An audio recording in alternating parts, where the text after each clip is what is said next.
Hello and welcome to the Portrait Guy podcast with me, Guy Lloyd. This is a podcast recorded in front of a live audience where myself and a very special guest will chat whilst painting each other's portrait. About halfway through, we'll do a self-portrait, and at the end of the year, we'll auction those off for charity. In this episode, I chat to comedian Shazia Mirza. Welcome, Shazia. Hello, welcome. Hi. Nice to see you. And you. Thanks for doing the podcast. Thanks for inviting me. How is your art? My art, well, the thing is, when I was at school, I drew a lot of bowls of fruit. Yes. Every year we had to draw a bowl of fruit, you know, the never-ending bowl of fruit. Was this like the 80s we're talking here? 80s, yeah. Early 90s, bowl of fruit. Yeah. And I wasn't very good at art, but I liked doing it. You liked doing it? Was that your favourite subject at school? Did you say? No. Drama? No. I loved drama. Yeah. I loved drama. I liked French. I liked English. And I was captain of the netball team. Wow. So I was really good at PE. Okay. Yeah, really good at sport I was. Strong skill set there. Yeah. A lot. Okay. And then I used all of that to become a comedian. Obviously. So we've got a few medium of art sort of materials that we can use here. A little envelope for you to choose randomly. So we've got crayons, we've got pastels, paints, charcoal, pencil. It can get quite messy. Okay. But also, you know, people have their preferences, but we'll see. It's just luck of the draw. So I'm going to hand you the envelope. Okay. And then you get to choose. So I just, like a raffle ticket? Yeah, it's just as exciting as a raffle. Okay. And I'm going to be using acrylic pens. Acrylic pens, my favourite. Is it? Yeah, these are really good. I mentioned this before when Nick Helm, who I know you know, fellow comedian. Yeah. We did acrylics. In fact, that picture of him behind is an acrylics. And it's the first time I think he'd worked with acrylic pens. He liked them so much. He said, I'm going to buy some when I go back to London and get into it. The whole acrylic pen scene, which is huge. It's exploding. So we're going to have to share these. Okay. Is that all right? Yeah, fine. So the first half of the podcast, you're going to be drawing my face. Okay. And I'm going to be drawing yours. All right. Shall I just pick some pens out of here? Yeah. Yeah, whatever colours you want to go with. Okay. We have met before, Shazia and I, on the comedy circuit, and we had a lovely dinner, didn't we, beforehand? No, we met before when I came and did your gig. Yeah, that's what I meant. Last year. The comedy, yeah. We've done comedy before. Yeah. You come and did I did your gig, which was really fun. You're at the Filthy Friday Nautilus Lounge, just around the corner. Really good fun. It was good fun, wasn't it? You had a good night. Lovely audience there in Brighton. Went down well with the audience. So, retrieve that missing pen. So I'm going to start drawing your face. Start drawing my face. Okay. Let's have a go. Why have they got two ends to the pen? I think there's different thickness. So one is quite fine and one's a bit thicker. And they're slightly different tones. So there you've got a light grey and a dark grey. Okay. Incredible. I told you, this scene is exploding. Can you keep still, please? Sorry. God, she's got straight into it. Draw your face. Taking it very seriously. Do I have to take up the whole page? Yeah. Art is an expression of freedom. Is it? It's whatever you want to do. Okay. You can take up the whole page. That would be good. I've got quite a big head and a big face. You mentioned... You've got a head like an egg cup. Okay. Well, no one's ever said that to me before. Thank you. Your face is quite long. Wow. The compliments keep coming. It is a long face. And a bit, why the long face? I'm a bit chinny. Yeah. Got a bit of a chin. Okay. Don't be offended by this when you see it. Well, you should see Gail Porter's portrait. It's not on there, but I did a picture of Gail Porter and she was very offended. I got the wrong eye colour. Really? I made her look, like it was ridiculous. She's never forgiven me. I asked her for a review of the podcast. You have to remember that I'm not an artist. Well, I purposely haven't invited any artists on the podcast because that wouldn't be fair. And you know what? I think I got a D for art at school, so don't be offended by what you're about to see. Is that a D in A level or O level? GCSE. GCSE? Yeah, I did GCSEs. Did you? So what are O levels? What era are you in? I thought we were at school roughly at the same time. No, so you must have just missed. I did GCSEs and A-levels. So O-levels were kind of dying out. I guess. Did you do O-levels? Yeah, I did O-levels. So I took my O-levels in, I'm thinking 86. Oh, no. No. I did my GCSEs in 91. Okay. Yeah. Made me feel really old now. Don't worry, I'll paint you like you're young.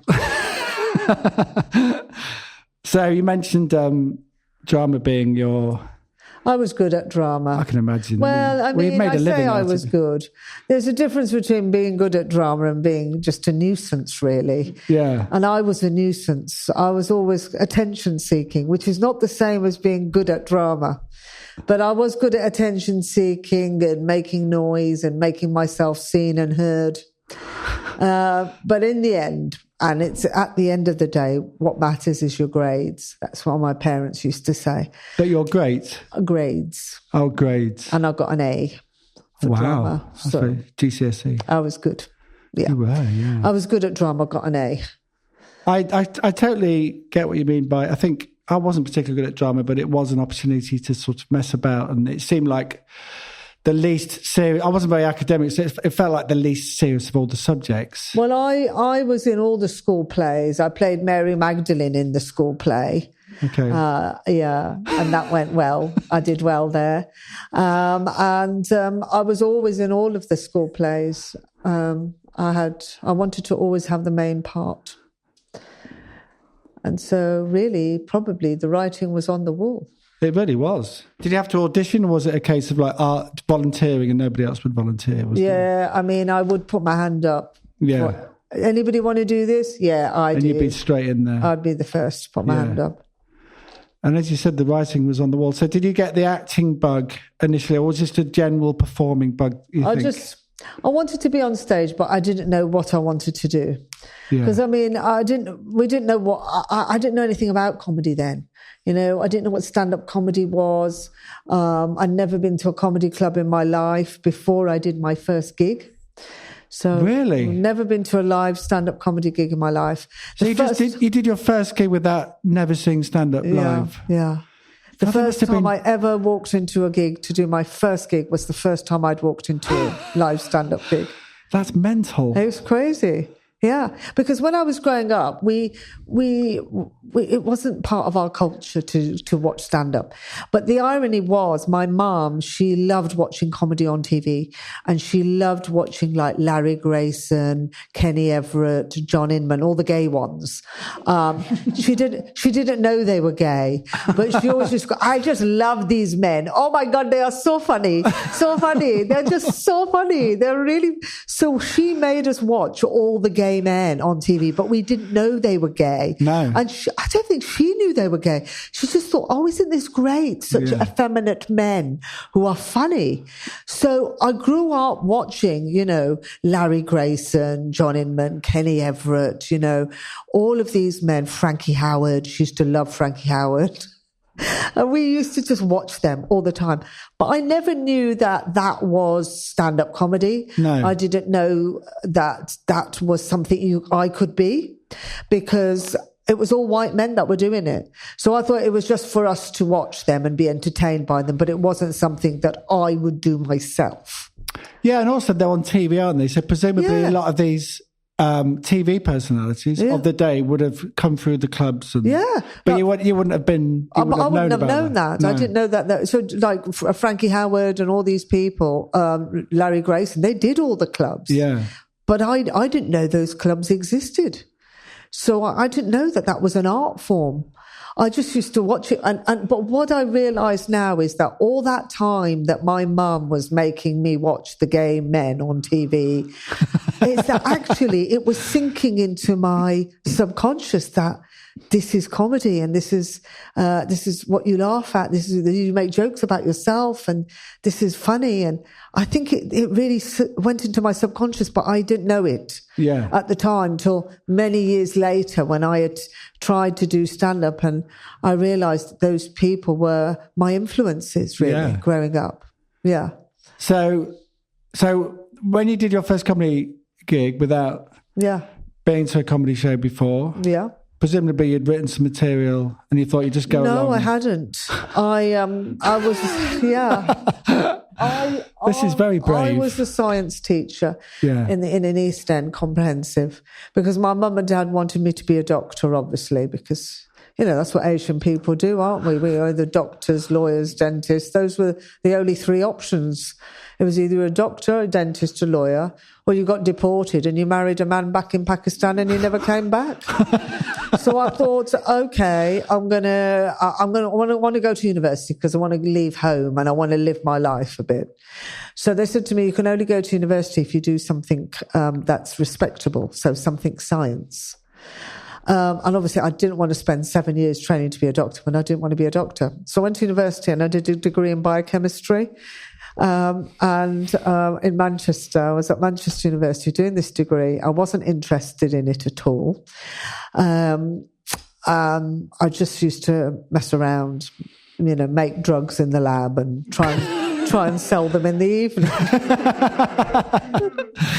A noble career, yes. But I was a scientist, you see, so yes. I felt like I was doing something respectable. And then when I finished that, my mum said, right, you've got to come home now because you've got to get married. Because that's what you did in those days, in the 90s, once you got your degree, you had to get married. And I thought, oh my God, I don't want to get married. Things have only just started going, like the rave scene had only just started in Manchester. I was getting into that. I was having a good time. And so I said, I think I'm going to carry on studying. Not that I was studying in the first place, but I said to my mum, I'm going to carry on studying. She said, well, what are you going to do then? I said, I think I'm going to be a science teacher. So I went to university in Manchester. I went to London, came to London, did a PGCE at Goldsmiths College, and I became a teacher, a science teacher in an East End comprehensive in Tower Hamlets. And it was so rough. It was just really crazy. And I think that's where I learned to become a stand-up comedian, but I didn't realise I was doing it at the time because the kids were so rough. And I was 21 and they were 16, so there wasn't much age gap. No. It was an East End comprehensive, which was so tough. And all I had to do every day was stand in front of them and try and keep them entertained for an hour and engaged for an hour while I went on about the periodic table, which I didn't give a shit about. And I was like, my God, I don't care about this, but I've got to somehow be enthusiastic about it and get to teach it to them who also don't want to be here. Yeah. So it was really hard for all of us, but I had to try and entertain them, engage them, educate them for an hour. The science lessons were an hour each. And I'd be teaching all day to these 16-year-old boys who just weren't interested. And I think that's where I learned stand-up. And I didn't realise I was doing stand-up at the time, but that's what I was doing. So you were using comedy to sort of lighten the situation a little bit? Well, they never thought I was funny. Yeah. And and even now you see them on social media going, I don't know how she's become a comedian. She was never funny when she was my teacher. And then other people like from the public join in and go, was she ever funny? And they go, no, she was never funny. She never said a funny thing. I can't believe she's a comedian. And then other people would come in and go, I can't believe she's got as far as she has. And all of this is going on now on social media, on TikTok, on Instagram, and I'm thinking, oh my God, they remember me. They're writing to me now. They're putting comments on all my stand-up, and this has come back to bite me now after 20 years, and that's how I started stand-up, I think. But a lot of comedians have come through teaching, haven't they? We talked about that in the restaurant. Ramesh Ranganathan's a good recent example. He was a maths teacher. Yeah. Greg Davis, another one. Drama. So there's a certain amount of, because it's a tough gig, let's face it, comedy. And when you've got, I think it's easier than teaching in an East End comprehensive. It sounds like. I think you've made it sound. I mean, at least in the comedy, everybody's facing in the right direction.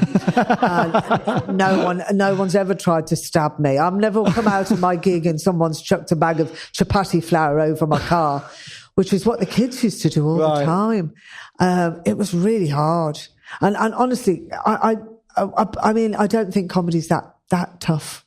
once you've done that as a teacher. But when you're starting out, you must have like rowdy crowds and heckling and all the rest of it. I mean, it's good. It sounds like it's good sort of training to go into that. No, do you know what? People assume there's a lot of heckling, but that's really died down over the years. People don't heckle anymore.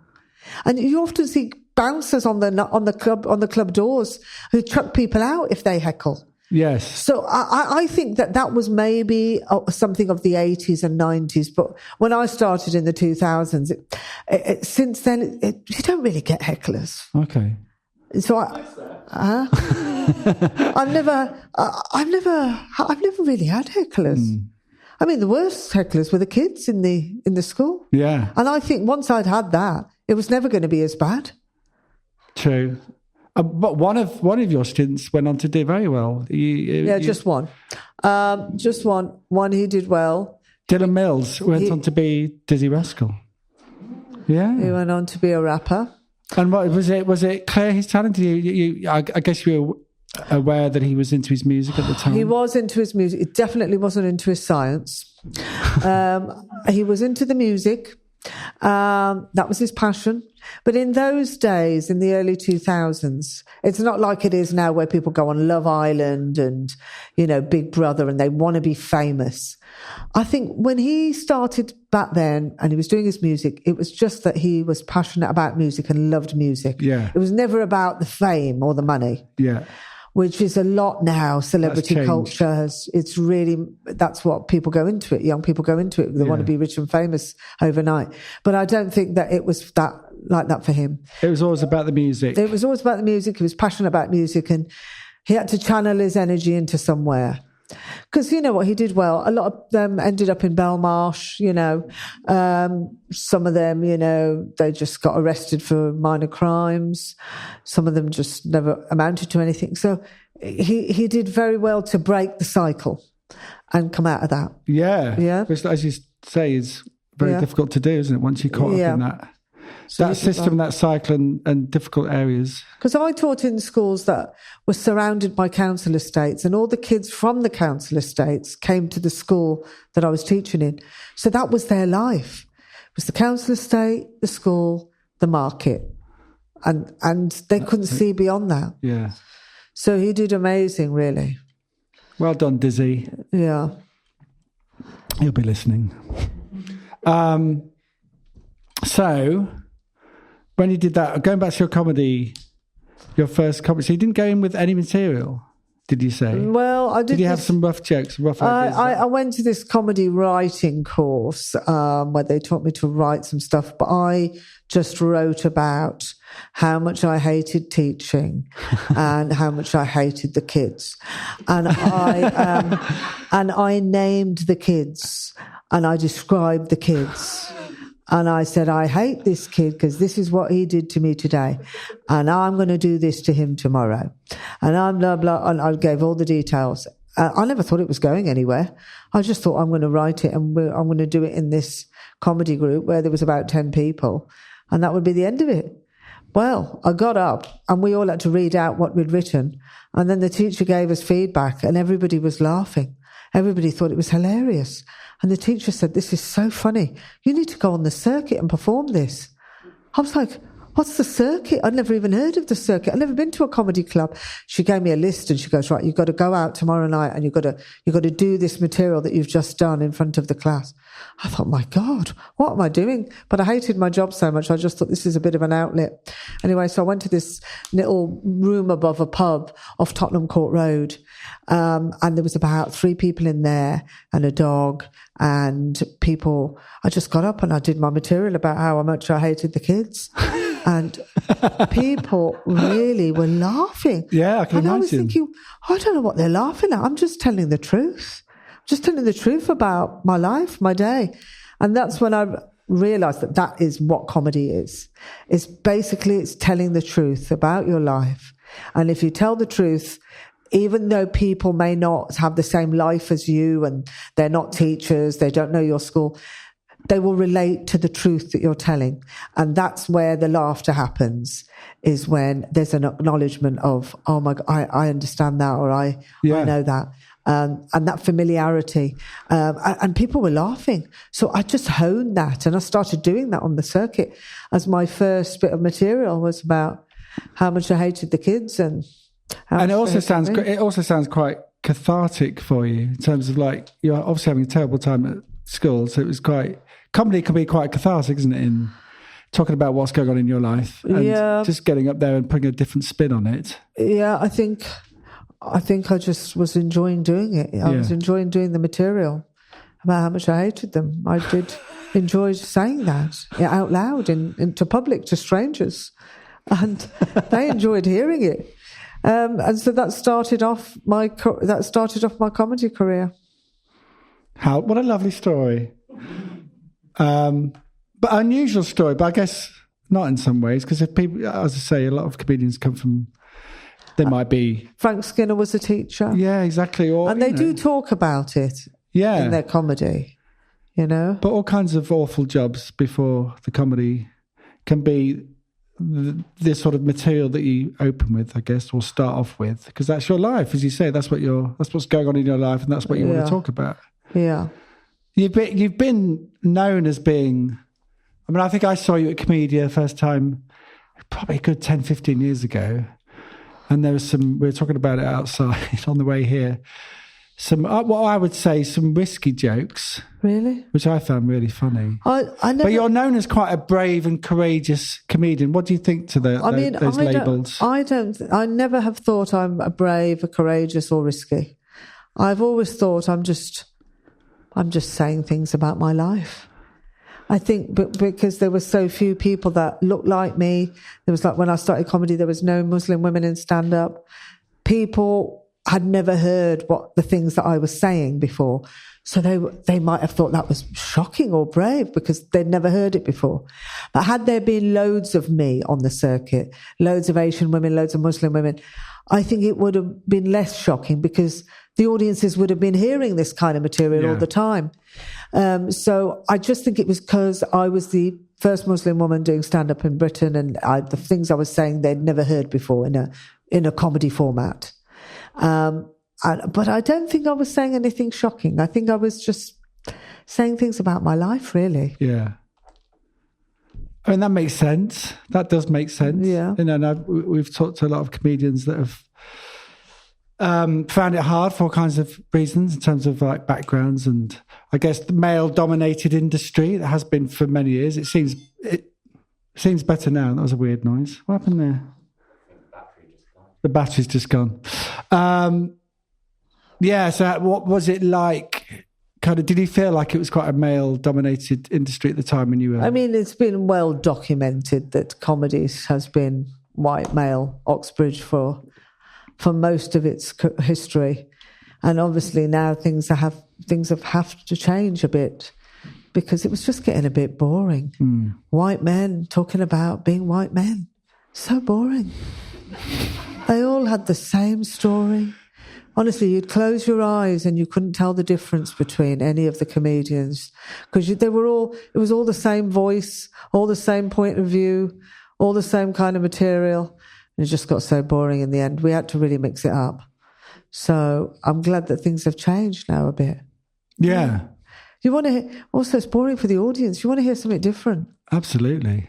Yeah.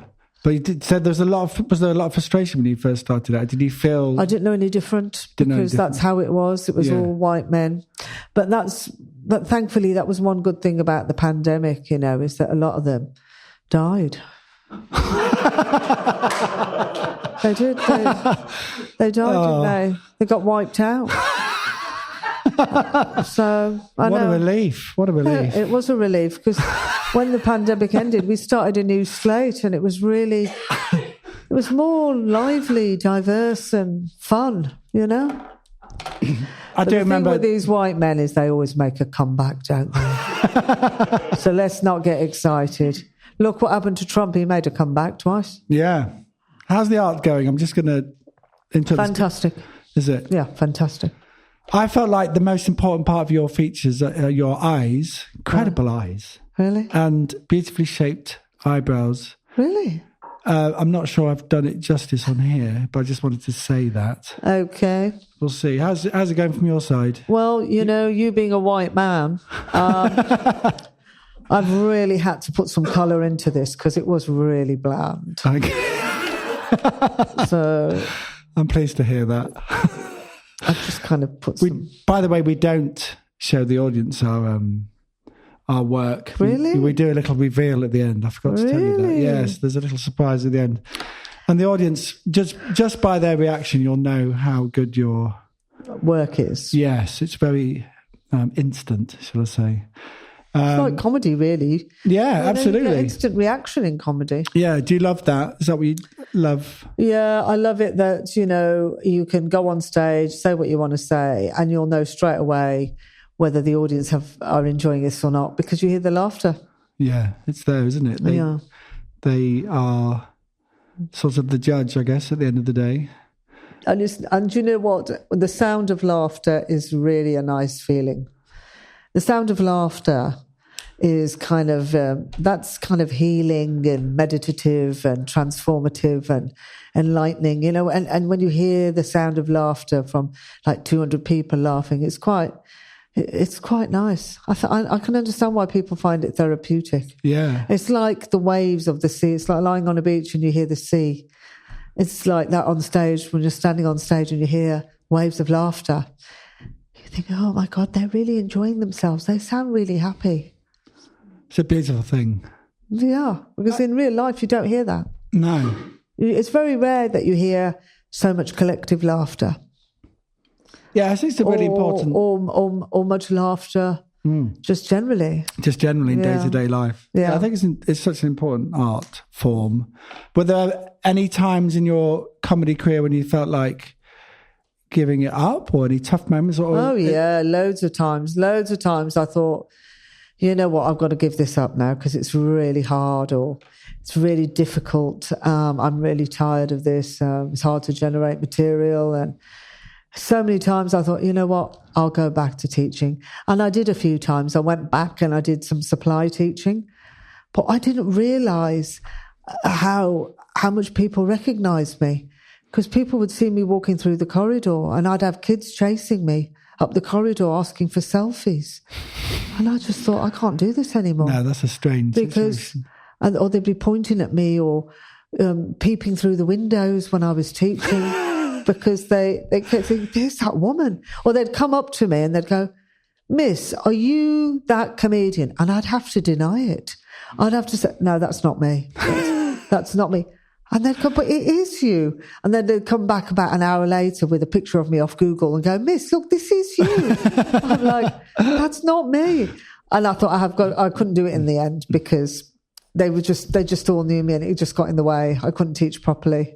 Yeah, there's all kinds of, I guess, boundary issues then, isn't there? It's a very different career, public career. Yeah.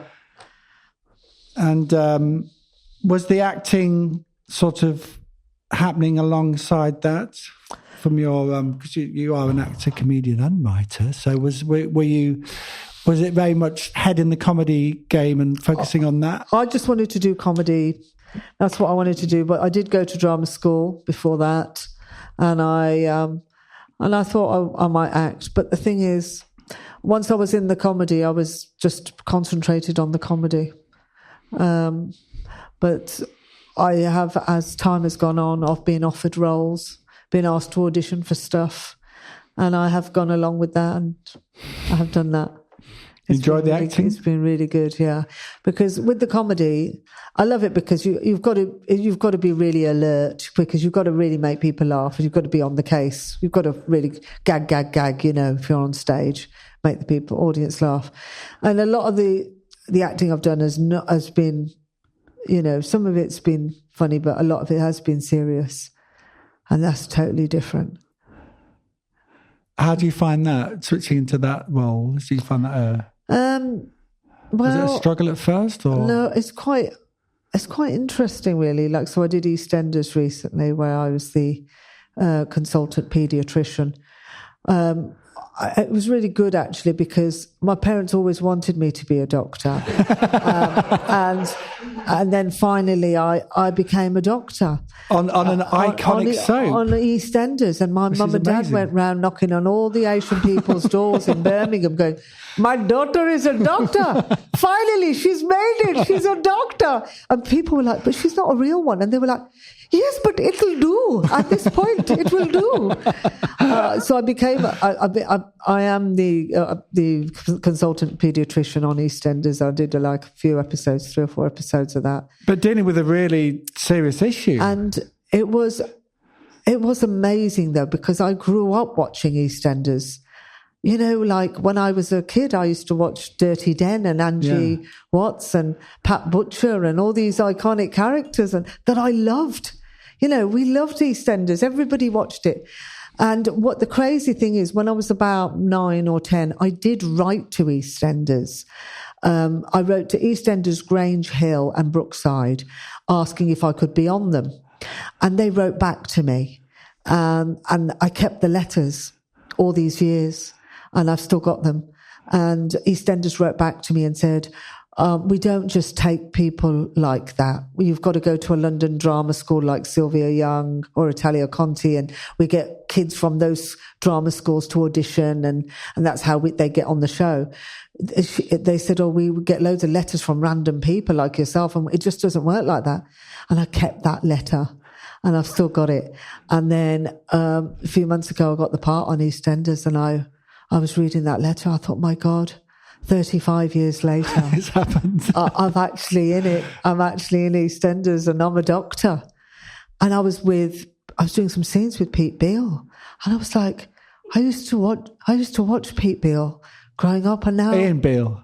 But Ian Beale, yeah. Yeah. And I'm with him. And now I'm with him and I'm doing scenes with him. And because it was his daughter that had this issue, being blind. Yeah, because you had quite a serious role, didn't you? Yeah, and I was the doctor that had to diagnose her and tell her that she's blind, and, you know, she had chorioretinal coloboma, and I had to explain what that was. And I was a proper doctor, you know. Yeah, it sounds like I'm just having this chat now. I'm convinced. But I listen, it was not funny at all. No jokes. I hear totally serious. I hear no comedy. But I loved that it was EastEnders. I loved it. I got up in the morning to go filming, and it was only like 25 minutes in the car from my house to Elstree, and I was driving along thinking, I'm going to EastEnders. I'm going to be on EastEnders. I'm going to film EastEnders. It was so bizarre. I loved it though. What an amazing experience. Yeah. It was really amazing. Seeing the set, and did you have a good wander around? Did you see much of the set? I was on the set. Albert the set Square. was that I filmed in was an NHS ward. Yeah. So they turned it into an NHS ward where, you know, doctors and nurses were walking around, and I had my own office in there. But it was amazing. Incredible as well. And you know, everything is so old. Like the doors there are really old, and they've got Letitia Dean on there, and like, you know, all the names of the actors on the older doors. The actors that were in EastEnders left and have now come back again. Yeah, which are quite a few of them. Because Ian Beale was a teenager when he started. He was in the very first episode ever of EastEnders when he was 16. And he's still in it. It's incredible, isn't it? It's mad, isn't it? It is mad. And it was, I mean, yeah, when it first started, I mean... Yeah, like Angie and Den were iconic characters. Yeah, I remember the Christmas episodes when Josie Den was shot or killed or something. He died. Didn't he die twice or buried twice, and he came back to life? I had weird stuff going on in EastEnders. But it was the talk, it was just the biggest thing ever. Everyone talked about it. And I remember, I loved Angie. Who was incredible, Anita Dobson. I loved her. And what was weird is when I first started comedy, so this would have been like when I was about 25, 26, just started comedy, and I was asked to be in the Vagina Monologues, and I was in it with Anita Dobson, and at the Royal Albert Hall, and I just couldn't stop staring at her. Going, oh my God, you and Dirty Den? Yeah. I grew up like watching them. And we were backstage, and she introduced me to her husband, Brian May. I nearly passed out. Apart from the fact that they both look the same and they've got the same hair. They both had the same hair. Yeah. I was like, am I tripping here? Because what I'm seeing two heads that are the same. Yeah. It was like her hair and his hair, and they were both the same. Yeah. And I was like, this is crazy. I think they're attracted to each other because they looked like similar. each other. Yeah. Apparently, that happens. Is a thing. That happens is that when you meet somebody, sometimes you are attracted to them because you look like them. Yeah. Or yeah. It's some psychological theory. They look like you, or you look like them. Yeah. I went to see Anita Dobson in pantomime at the Brighton Centre a couple of years ago, and then the lights went down for the show to start, and Brian May came out and sat right in front of me. I couldn't see a thing for the whole show. Yeah, he sat in front of me with his big hair. So we've had the same experience. Yeah. I've had the Anita Dobson Brian 10 May years experience. apart. Yeah.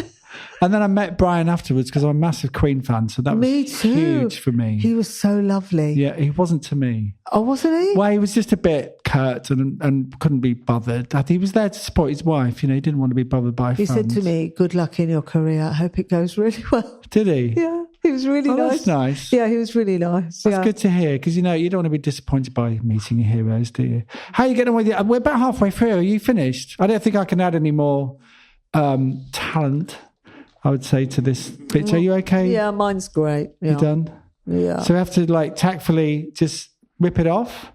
Okay. So the audience don't see, and then we'll have a little surprise at the end of the show.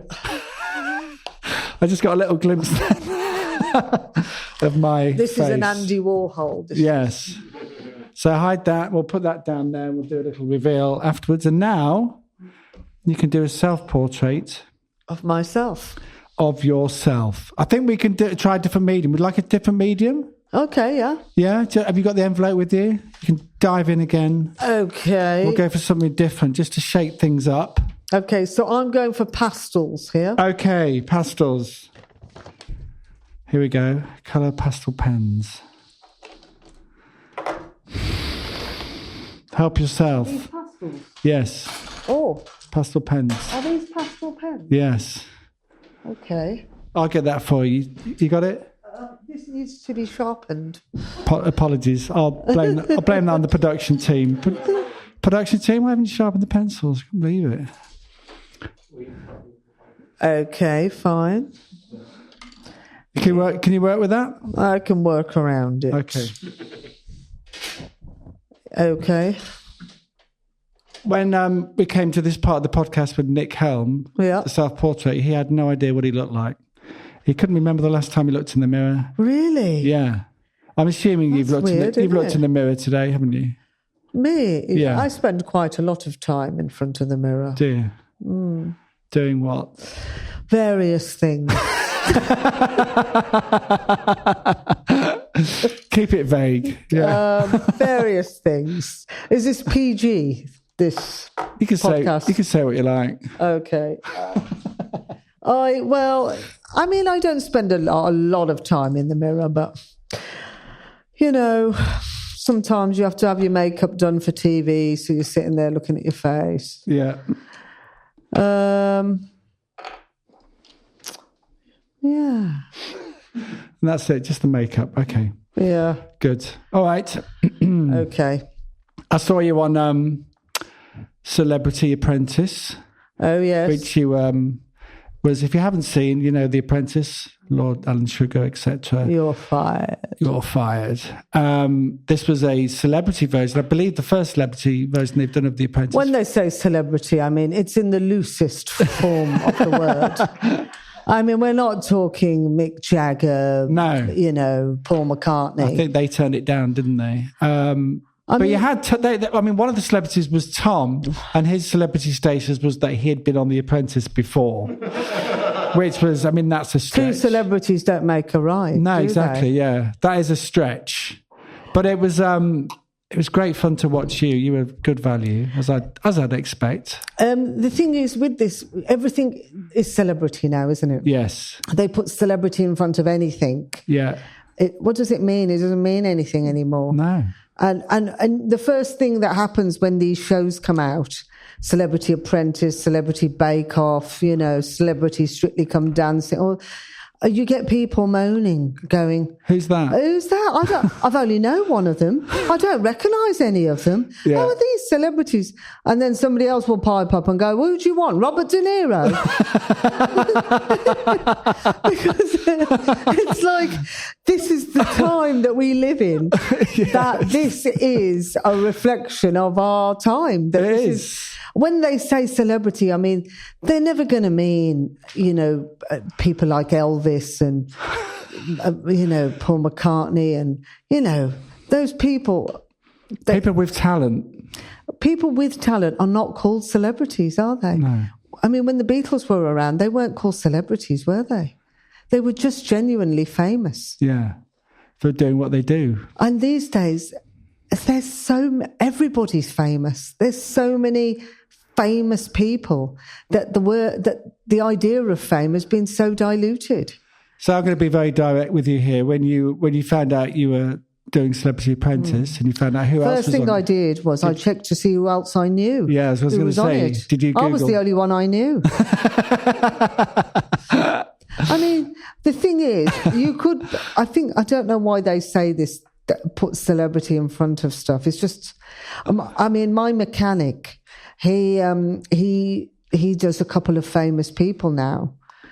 As in, fixes their cars. He changed my tyres. Yeah. And he did the MOT off some actor who's on Emmerdale or something. And now he's changed his board to celebrity mechanic. And I'm like, that doesn't make you a celebrity just because you've changed my tyres. How does that make you a celebrity? No. And so he's put his prices up a bit. Really? What a cheek. He's not a celebrity himself. No, but I guess from his point of view, I'm just playing devil's advocate here. He's a celebrity mechanic. Have you heard of anything like that before? But people might go to him thinking, we might bump into Shazia Mirza getting her tyres changed or something like that. From his point of view, he's probably thinking this is a celebrity, garage. I'm worried now every time I turn up to get my MOT done, or I had to get my brake pads fitted the other week. I was worried that he might call up the Daily Mail, and when I get there, there'll be all these paparazzi trying to take pictures of me waiting to get my brake pads done. Because that's what they do, isn't it? They call the paparazzi to come and photograph. Come and have a look. Yeah, and that's the kind of thing the Daily Mail would pick up. They'd love that, wouldn't they? Yeah, absolutely. They'd go, look at her getting her car done. She's obviously trying to turn it into some kind of bomb or something. And they'd turn me into a terrorist, wouldn't they? Yeah. That's what they always do. That's what the Daily Mail do. That's what they've done to me. So what was if you haven't seen Celebrity Apprentice, by the way, it is on iPlayer and it's thoroughly entertaining. I'm on it again on Monday. Yeah, you're doing the You're Fired bit, aren't you? Fired. Which is like the after show bit. Because they've got the civilians on now. It's a new series. Yes, that's correct. Yes. I sort of give it... I used to really like The Apprentice, and I just got... when there's just a formula and it gets a bit tired. So I gave Anybody good on it this time? Huh? Is there anyone good on it? I haven't watched the new series, but I obviously watched yours for research purposes. Mm-hmm. But also, I was kind of intrigued as to how it would work with celebrities. And it looked like there was some tension... on some of the teams. I was thinking like Judge Rinder seemed like a difficult character. Was it like that in real life? I loved my team. My team were great. We had a lot of fun. You won, didn't you? We won. We had a lot of fun. We got on with each other. It was really nice. We were lucky. I was lucky I was on the better team. I really liked it. And also we had Mike Sutar as our judge. Yes. Who was really nice. Who does the interviews and the normal... Yeah. I mean, I don't want to spoiler alert if you do plan to watch it, but because when you have to kind of do a pitch, you have to do like a promo video. The promo video wasn't great on your team. I was surprised that you guys had won, but it was on the sales that you did well, didn't you? You have to remember, it was all for children in need, and it was a laugh. And that was it. It was just fun. Yeah. We didn't get anything out of it. But it's on The Real Apprentice, they do get a business deal with Sir Alan. 250 grand. £250,000, yeah. So that they do take that seriously. Yeah. Whereas for us, it was just a laugh. Yeah. So you enjoyed it? Yeah, because I got to go to Lapland and I got to meet the real Father You met Christmas. the real Father Christmas. Yeah. Who had a bit of an accent. Yeah, he's Norwegian, I think. Did you know that? He's the original Father Christmas, and that's where he lives all year round. And when we went into his office, he had millions of letters from all the kids all over the world that write to him as the real Father Christmas. And he spends his year writing back to the children. Wow. That's his job. His job is Father Christmas. Wow, all year round. It's an actual job. Yeah. It's crazy, isn't it? It is. How people live their lives, what people do with their lives. That sounds like a great gig, actually. Yeah, he was very nice. Might apply for that in the future. Yeah, so... Yeah, that sounded like that. That's all right, good fun. Did you make any friendships with the celebs? Yeah, we all got on. We got on great. We had a really good laugh. And it had a lot of fun.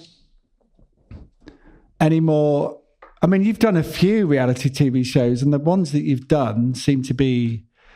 I don't know, I got the sense that you really like to sort of... I did Bear Grylls. Challenge yourself. You did Bear Grylls. I did Bear Grylls. I did SAS Who Dares Wins. And I did Celebrity Apprentice. Oh, and I did MasterChef. Most enjoyable experience out of those? I mean, I did like MasterChef. This is before Greg put his cock in the souffle. But this was in the day, you know, like, it was a laugh, you know, it was a real laugh doing MasterChef, actually. I really enjoyed that. And I did really well, actually. I got to the semi-final. Well done. Yeah. Round of applause, audience. Come on. Yes. Yes. Yeah. Well deserved. And what was it like doing Bear Grylls' show? I mean, that sounds... That was very difficult, but I also survived that till the end, you know. So when you get these offers, is it a case of this would be... Do you weigh it all up in terms of this would be good for... A lot of things I turn down. Okay. I do things that sometimes I want to challenge. Yeah. Sometimes I want to learn something or try a new skill or just do something entertaining. Yeah. And was there any particular... Did you learn anything about yourself in particular doing any of those shows? Come out of it thinking that was life-changing, or at least it's had some impact on you? Well, Bear Grylls was kind of life-changing. In what way? Because, you know, we were dropped off on a desert island with no clothes, no shoes, no bra, no mayonnaise, no nothing really. And we had to survive for a whole month. I love the way you went from bra to mayonnaise. All the essentials. We had to survive on the island for a month with no food, and we had to forage for our food. And, you know, like it was for a whole month off an island in Panama. And I survived till the end. But it was difficult. But I learned how to survive, life-saving skills. Yeah. And anything about yourself that you weren't aware of at the time in terms of like being in that environment? Any strengths that come through? Or? Well, that I just get on with things, you know, and I can always find a way through it. Okay. I can always find a way through it. I never give up. A resilience. But that's come from comedy. Yeah. Use that. The ones that do well are the ones that are resilient and keep going. Yeah. That's good advice. Anyone listening that's in the comedy world. Can you name any TV shows, reality TV shows that you turned down? That I've turned down? Yeah, that you didn't want to do? That you offered? Oh, God, there was this awful one once where they wanted to put celebrities in a prison. And they had to survive in a prison. I think I've seen that. Oh, God, it was... I watched it. I was really disturbed by it. I thought, no, I don't want to do that. Didn't Ian Beale do that? Or did I imagine that? Was that a dream? There was some... Adam Woodyat. They did have some celebrities in there. They did one series, and then they were going to do another one. I was like, I don't want to do it. It doesn't sound very attractive, does it? No matter how much money they pay. What's the point of that? Yeah. Spend time in prison. Anyone up for that? Love Island. Love Island? Yeah. Offered it? I wouldn't do that. No. Isn't that weird? I know young people who are desperate to be on there. Yeah. Well, again, it's another route to fame, isn't it? Like you were saying earlier. Isn't it? Yeah, but, I mean, it must be so hard for these young people who try and get on there who are not good looking enough or not conventionally good looking enough, not thin enough, not... You know, they fit into that mould. Yeah, and then they get turned down and they're disappointed about that, and they really want to be on there. I mean, there's been a lot of casualties, hasn't there? With Love Island. I just think, God, I'd hate to be growing up now. Yeah. With the social media and everything. Yeah. True. How you getting on with the self-portrait? I've aged myself horribly. I think actually the one I did of you is better than the one I've done on me. Is it? Mm. What does that say about you, Shazia? I'm very generous. Okay, I'd like to say that seems like a perfectly reasonable answer. What's coming up for you this year then? I know you're doing a tour later in the year. I'm doing a tour later on in the year, stand-up tour. So I'm preparing for that now. I'm doing some writing and I've written loads of new material about that. Are you quite disciplined with your writing? No. When it comes to writing, all of a sudden I just start Googling serial killers or cleaning the fridge. Okay. And that's it. Bang goes another day. Before you know it, it's bedtime. And I'm also writing a book, which should have been submitted last year, but same thing again. Okay, distractions. You see, I'm not very good at working from home because of that reason. I get easily distracted. I need to be around people. What's the book? My book is about my life growing up in Birmingham before I became a comedian. Okay. So my life, my family, growing up, my parents coming over from Pakistan in the 60s and how we were brought up and then how I kind of got into comedy. But it's not about comedy. It stops at that point. Okay. But when you read it, you'll probably think, everything makes sense now. I can understand why she became a comedian. Okay. Because, my life growing up, really. Well, that'll be a good read. So will that be coming out this year? The hope is? The rate I'm going, it's never going to come out. What are you writing about for the new show? Can you give us the new show, I've written some new material about this new generation, this young generation, and how difficult it is for them compared to when I was a teacher. So when I was teaching, the kids, they didn't have problems that the kids have these days. The kids these days have all got ADHD, anxiety, depression, body image issues, mental health, social media, low motivation, climate change problems. They've got so many problems that when I was teaching, they didn't have. Like the worst thing, when I was teaching, really, 10 years ago, the worst thing these kids did was joyriding the head teacher's car up the M1 to a dogging site. Yeah. So it looked like he'd been there. Oh, okay, yeah. Yeah. And they were just graffitiing Miss Mirza shagged her cousin across the men's urinals.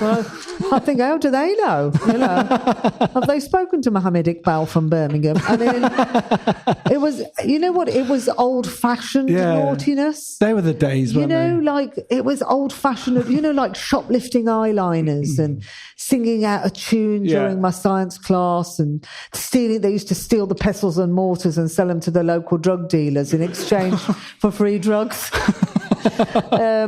One of them got pregnant and the other ended up in Belmarsh, but it was nothing serious. Yeah. Not like, Bonnie Blue now, having sex with 1,057 men in 12 hours. Yeah. That is the difference between what my generation of kids 10 years ago that I used to teach and what young people are doing now. Like this Bonnie Blue now. Yeah. Getting all these men to queue up. There was like 1,000. She wanted to break the record for sleeping with the most number of men in 12 hours. 1,057 men queued up, and I just how that is just crazy because when you had the suffragettes in 1036, who chained themselves to radiators so that women could have had the right to vote, and now you got Bonnie Blue, who calls herself a community worker. It's nuts. Isn't it? More like a community centre. You've got 1,057 men trying to get in through a front door, But I thought, how has it come to this, Yeah. And what a jump, and how strange this is that after all those years of women fighting for women's rights and feminism and all this, and then now she's doing this. Yeah. And it's strange because I also think it's to do with men as well as her. Like, people blame her for a lot of it, but, without the men, she wouldn't have a business. She wouldn't be doing what she's doing. True. And I thought, 1,057 men queuing up to sleep with her, but you would never find 1,057 women queuing up to have sex with a bloke. Because we're busy. We've got shit to do. Yes. We're too busy saving the world, creating life, sustaining life. We had Greta Thunberg recently who tried to stop a genocide. I know. You've got female billionaires like Beyonce and Oprah. Who have you got? Jeffrey Epstein and Donald Trump. Yeah. And Brooklyn Beckham moaning. It's not looking good, is it? Because his mum sat on his face at his wedding. He's obviously never been to a Pakistani wedding. And this is what you're doing now. You young men. I think young men are lost. It's the Andrew Tate generation. Yeah. Well, the last time you touched on a lot of these issues. The last time you did comedy at our night around the corner, and I loved it. It was very refreshing, because there's a lot of truth in it, as you said at the start of the podcast. There's a lot of truth in it, but you've made it funny. But it's also where I think that a lot of comedians say, conversely, when we're living in crazy times, on the flip side of that, it's a huge amount of material for you, isn't it? Yeah, there's a lot. There's a lot to digest. And there's a lot. And the thing is, only comedians can make a joke of this and see the light-hearted side of it. Yeah. Because other than that, whatever's going on is serious. Trump, Epstein, Bonnie Blue, all these, big issues in the world, they're all serious. But the only people that can make a joke of it or make light of it is us. Yeah. And then when we make a joke of it and people laugh, we're all laughing together at the absurdity, and we know that this is crazy, and how is this allowed to happen, and why did this happen, and why are young girls behaving like this, why are young boys behaving like this. We laugh at it together because we all know and think the same thing.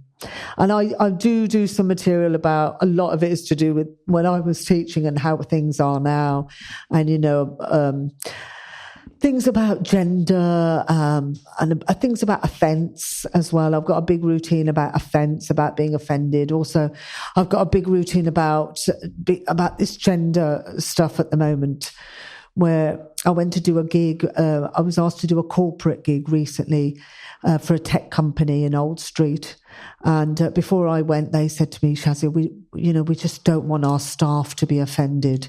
We don't, please don't offend our staff. Can you please not mention anything about race or religion or gender or sexuality? I had no fucking act left, But they said, please don't mention these topics. We don't want. They were so worried about me offending them, and that they gave me notes in advance. Please don't offend the audience. And obviously, when you tell a comedian not to offend the audience, I just kept thinking, how can I offend them? Yeah. And at the same time, you're treading on eggshells, so you can't really be yourself and be funny because you're too worried about how they're going to react and is that going to be okay? And there's so many restrictions now on that. So I've got a big routine about people being offended, me being censored. I've got a big routine about white men, why they should be wiped out, and things that have happened to me recently. No, I actually said when you did that, I think you did that routine, or certainly I tried it out there. Yeah, yeah, you tried it out at my night, and all the lesbians were laughing, but no one else. I loved it, even though I was the target of the humour. It was true. It was true, and I really loved that. And I came up to you after and said, "I loved that bit." I thought it was really. All I said, I made a joke, didn't I? I just said, where are they? Where are all the white men gone? You don't see them anymore. They can't. They've got no opinions. You can't. I said, when was the last time you saw a white man on the BBC? I said, you can't get on the BBC if you're a white man now, unless you're a paedophile. And, all that kind of truth, really. There's a lot there. So much. There's a lot of material. There's a lot to say, isn't there? Yeah, there's a lot to say. And like you say, comedians can say, and there is the censorship thing, but I think comedians don't care, do they? Yeah, largely ignore They that. push it, don't they, to the limit? And I think that's a good thing. How are you getting on? We're coming towards the end. I think I'm finished. You've done enough? You've finished?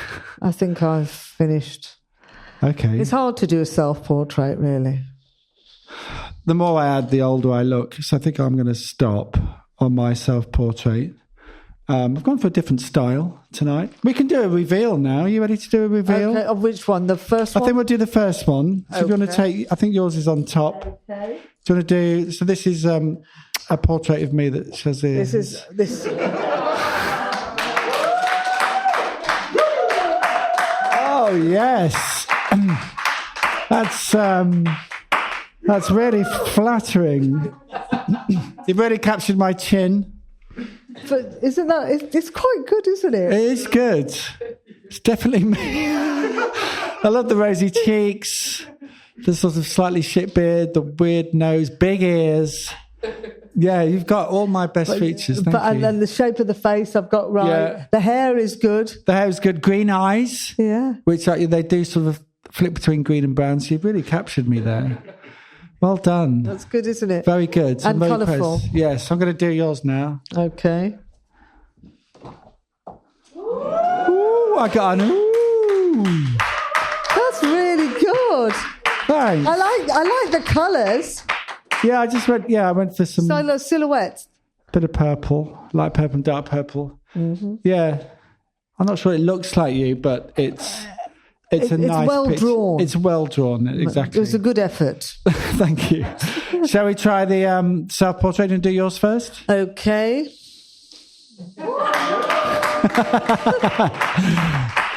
You've got a real style, haven't you? I love that. Great work. We'll post some pictures of that on Instagram for those people listening, and we'll get you to sign that later, so that can be part of our little book at the end of the year. This is me.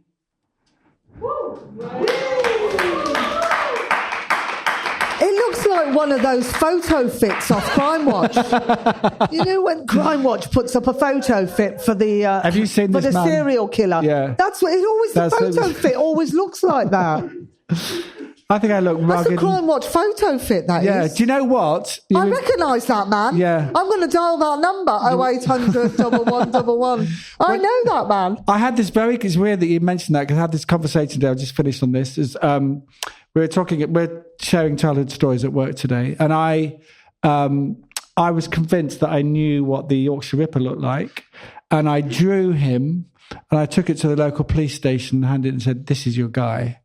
Are you serious? Huh? Did you really do that? I did that, yeah. I was probably about 8 or 9 years old.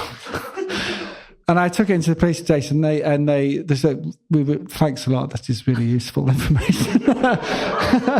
And took it, and I think a few months later he was captured. He looked nothing like my image. But what's strange is the other night I was watching a documentary about this guy called Michael Sams, who had murdered the estate, kidnapped Stephanie Slater, the estate agent. Oh, yes. And they put out a photo fit on Crime Watch of what he looked like, because she'd got away, so she gave a description of him.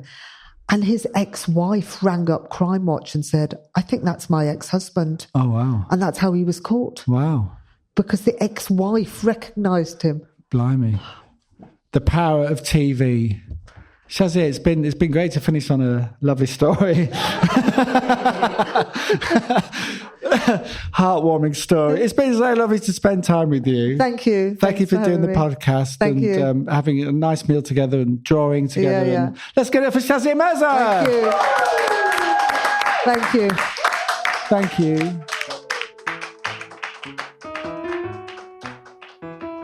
The Portrait Guy podcast is proudly sponsored by Dental Health Spa, 124 Guest House and Sabai Thai Restaurant.